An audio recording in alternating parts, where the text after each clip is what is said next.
Hey guys, I'm back on the Appalachian Trail, and look what I found. I found an unbelievable setup for trail magic, and I'm getting a little information. I've been here about 30 minutes. I've got some information, and I'm gonna find out who's doing the trail magic, and then we're gonna talk to some of the people. Tell me your name and a little bit about, you're involved in this trail magic, so what's going on here? Power Slide AT 2015. I'm here with Lunch and Mac and my wife, and Lunch and my son Jolly met on the PCT, hiked together on the PCT after he and I had hiked together in 2015 on the AT. And so we came out to meet our son and met Lunch, and got to be good friends, and they started inviting us. Lunch and Mac have been coming out with friends every year since they're through hike to do trail magic right here. That's amazing. Yeah. And how long do y'all usually do? 2 or 3 days? Is it, a weekend? This is only our second time to come up and be able to do Okay. it with them, but that's the typical 2 or 3 days, and they set up right here, and Lunch is really good at feeding plenty of people.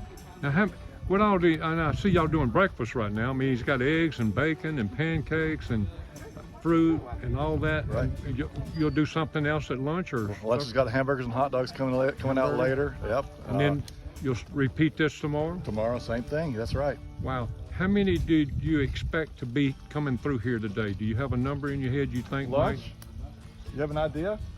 I thought maybe 30, but we've had a lot Oh, no. so far. Yeah, it's gonna be more than that. Yeah, you're gonna have more than that. Yeah. Hey, Lunch, I'm digging the Yeah, glass. you're right in the bubble. You're right on the edge of the bubble, so you're gonna have a lot. But man, this is unbelievable. I mean, this is absolutely one of the best trail magic I've seen this year for sure. And now I'm understanding why, because it's former thru hikers. That's right. And that's the ones that know how to do it right.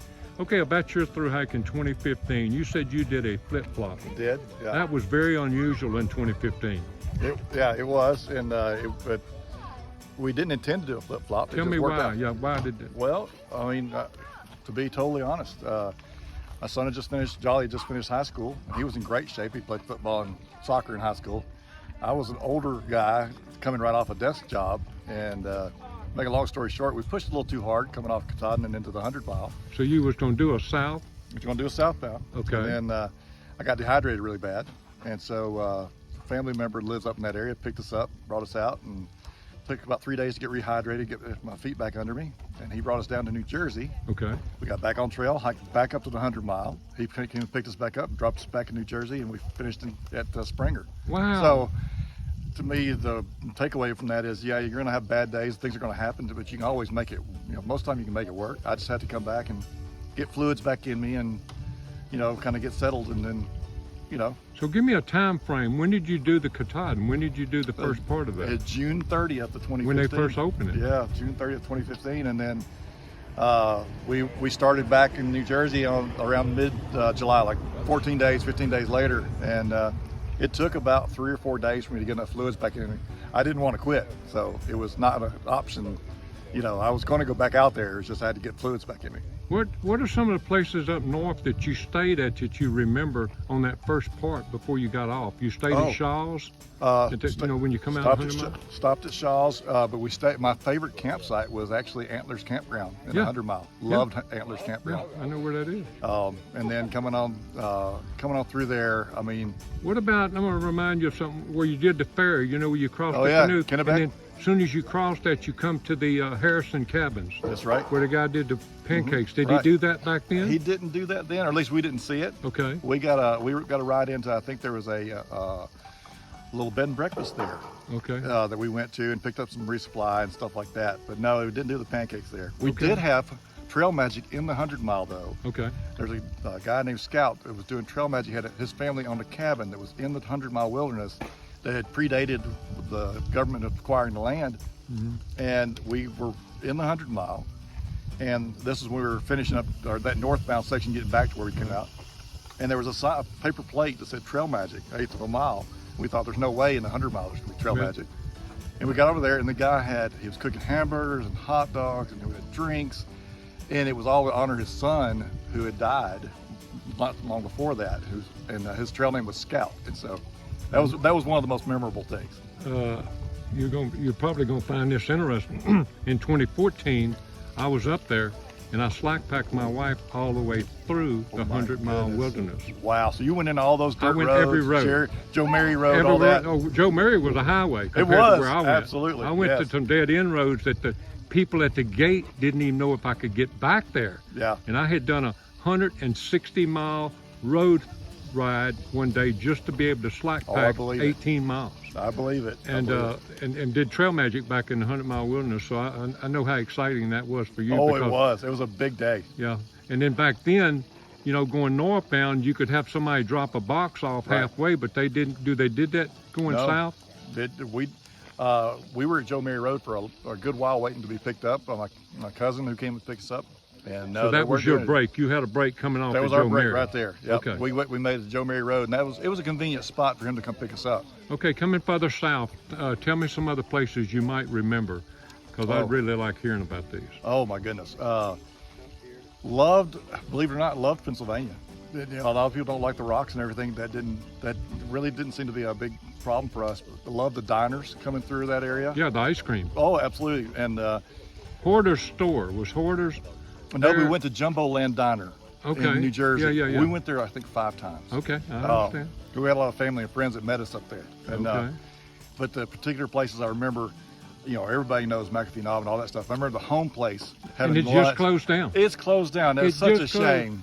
Look, Such I a almost shame. cried when they told me. I know. Because I wanted to go there yesterday. Sure. And I'm just heartbroken about that. And Bob's Dairyland. Oh yeah, down, yeah, yep. down at Rome Mountain. We call it Donut Gap Yeah. down there because They've changed owners. have they? Yeah, Well, as long as they still have the burger. you Yeah, know. they still do it. It's not nearby as good as it was when it was Bob's, you know, when he was there, but Yep. they're still doing it. Now, when you got even further down there in Irwin, did you stay at Uncle Johnny's We or did. anything? Yeah. And yeah. it's changed hands just recently. It has. I think Uncle Johnny. I think He passed died, away a couple Johnny, years ago. a few Yeah. years ago, but they just sold it. They got a new owner that's a pass-through hiker, and I hadn't met him yet, but I'm gonna go meet him pretty quick. And then, did you stay at Laughing Heart Hospital or in Hot Springs? No, What'd you because do? we had a really great thing happen there. Okay. My wife and the older 2 kids and their spouses came up, rented a cabin in Hot Springs, so we were at Thanksgiving, and we fed our trail family Thanksgiving there. So Jolly and I the kids and my wife spent the week there, and they would pick us up, but we hiked every day except Thanksgiving. And then being from Alabama, that Saturday was Alabama Iron Bowl, Alabama Yeah, Auburn right, game. Auburn, so Alabama, we had to yeah. watch the Iron Bowl. Oh wow. But we had Thanksgiving and had a big Thanksgiving shindig with all our trail family there. It was just a fantastic week. We loved it. It was a great time, but what you missed then Was is Laughing Heart. you didn't know, and you didn't get to go to the diner where everybody eats at. Oh, we 'cause you did. We did eat there Okay. on other days. We Okay. did go there other days. Okay. And Miss Janet was there doing another hiker Thanksgiving Right, thing. So right. we wound up taking all of our friends from our Thanksgiving thing and taking them down there to be fed by a second time Miss Janet. by Miss I have a Janet. friend now named Freddie Nichols, and he has a ministry place right on Main Street, Mm-hmm. across the street from the hardware store. Now we do a real neat thing there, and it's up on YouTube, some of that stuff. Okay, so now you're leaving southbound, you're leaving Hot Springs, and you got to go to Standing Bear. Yep. Did you even stop there before you went into Smokies? No, because we'd just been in Hot Springs with the whole week with family and all that. And I wish we had done that now because I know the owner, Yeah, he died. he passed away, and Yeah. I would have liked to have met him. Yeah. We were in kind of a hurry at that point to get on home because it's getting closer to Christmas and all that. Right. So, Did but you get off at Newfound Gap? we did because a friend of ours had this is a funny story. Our friend of ours had his family on a timeshare in Gatlinburg, and they had a 1-bedroom, 1-bath unit, and so they rented a second 1-bedroom, 1-bath unit. Well, he called me, and he said, "Hey, any hikers you want to bring, we'll bring them into the timeshare." So it had been raining and about 45 to 50 degrees for about 2 days, and we wound up at the shelter north of Icewater Springs that night, and there are That's already crossed Newfound, and that's Mount Collins. well, we were There's going one- southbound then. Oh, you were going. Yeah, Yeah, southbound that's would be once you cross it. Next one is Mount Collins. Yeah, though. okay. So we were Icewater's on the south side. I mean, on the north side, Right. and Mount Collins is on the south side. we were on the north. We were on the shelter to the north of Icewater then. Okay. And so I don't remember which one it was, but there were 14 of us in that shelter, and we said, "Hey," my buddy David said, "Anybody wants to go to town tomorrow?" 13 of the 14 hikers said, "Yeah, we'll go." So a lot of the people we had as a trail family at the time. Was it that many people that were southbound? We all kind of bunched up in the Smokies. Okay. Yeah. That and, many of you. Yeah, Okay. that many of us. Yeah. And so we had 13 people piled into a Chevy extended cab pickup truck and I want to say a Volkswagen Rabbit, I think it was. Okay, I can believe it. And so everybody was piled on each other, sitting on each other's laps and all that. And we had 15 total people in 2 one-bedroom Okay. timeshares. Yeah, hikers can do that. It smelled pretty bad. Hikers can do Yeah, it. yeah. Okay, so now did you stop at Fontana or did Oh, you yeah, just Fontana Hilton. Fontana Hilton? Yeah. I mean, I'm talking about the lodge. No, we did stop in at the lodge. We didn't stay there. Okay, we you- did stop, but we you just stayed at the shelter. Yeah, loved it. Okay. Yeah. And then you're getting on down into Hawaii. It was top of Georgia, wasn't there? We stayed at Ron Haven's place. Ron Havens, yeah, he sold his place. I saw that. I was Yeah. disappointed. And yeah, because he had opened Baltimore Jack, Mhm. and I was the last person that took a picture of Baltimore right before Really? he died. Mm. But anyway, yeah, that you've given me a good summary all the way from Katahdin all the way down, and then how was your summit day? I mean, what was it like for you there? Well, first off, the weather was like today. It's gorgeous. Gorgeous. Absolutely perfect. Time of year, It was December 15th, okay, and I want to say it was probably in the upper 60s, low 70s. okay. Clear. I just remember, couldn't believe we were there, honestly. You and your son? Yeah, I just couldn't believe it. Know what? And Rockfish and Solar Body were the 2 guys we were hiking with at the time. Rockfish is just, I think he's 1 CDT hike short of a double triple crown. Okay, yeah. I What a bet. neat I guy. met 3 triple crowners. Yeah, he was a pretty neat guy. And Well, we now- hiked with him a long time. Was it emotional at It Springer? was. It was just, I remember just sitting there, just staring off in the distance for a long time, just thinking about it and couldn't believe we'd actually made it there. Okay, and I always wonder because it's a different experience at Springer than it is Katahdin. Right. Because you don't have to walk down that back the whole miles Exactly. you walked up to. Right. So I've never really talked to somebody in depth like I am talking to you on camera now about that, but I was curious how the emotions, it didn't matter if it was Katahdin or what, it's probably about the same It's emotions. still, you just can't believe you're actually there. And I mean, even seeing those last few mileage markers to Springer was just like, I can't believe it's, down to whatever, 4.9, 2.8, whatever it was. And you're just seeing that. And it was just weird. Did you turn around and come back to the parking lot or did you do the approach trail? We went on then? down the approach trail. We actually spent the night, I think it was at Hawk Mountain Shelter. Hawks before you get to Springer. Yeah, going that's that way. right. We stopped I mean, there. You passed Hawk and then you went to the plaque, and then you would have. That's right. No, so then we went on to whatever that Yeah, there's shelter another is. shelter I can't down remember there. the name Yeah, of it. Stouffer or something. Yeah, so we stopped there and spent the night. There was a lot of trash there, so we spent the night there, even cleaning up a bunch of trash in the shelter. And then we just sat down and just, the 4 of us just cleaned out our packs, ate everything that was in them. Okay. Every single thing that was left in our packs. And the next morning we got up and just glided on down into Amicalola.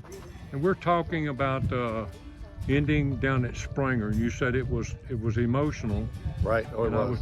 And I was trying to get out of you if you think it's as emotional as a southbounder or a flip-flopper as it would be a northbounder.